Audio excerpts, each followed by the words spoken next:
Pasirinkote rytietiško tipo lanką. Šaudymas iš jo turi savo ypatumų. Tuoj aš jums viską paaiškinsiu.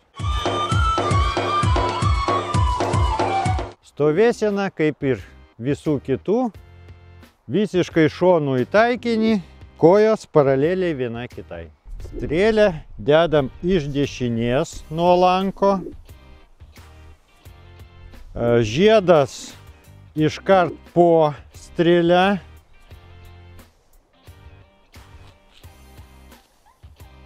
Pridedam ranką biškį žemiau negu europiečiai.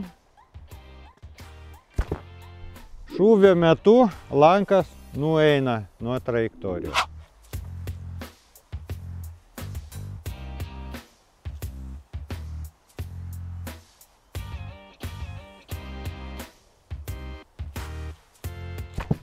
Kad įvaldyti tokį lanką, reikia labai daug treniruotis. Jeigu susidomėjote ir norite pabandyti tai gyvai, kviečiu jūs pas save. Kaip tai padaryti, nuoroda aprašyme.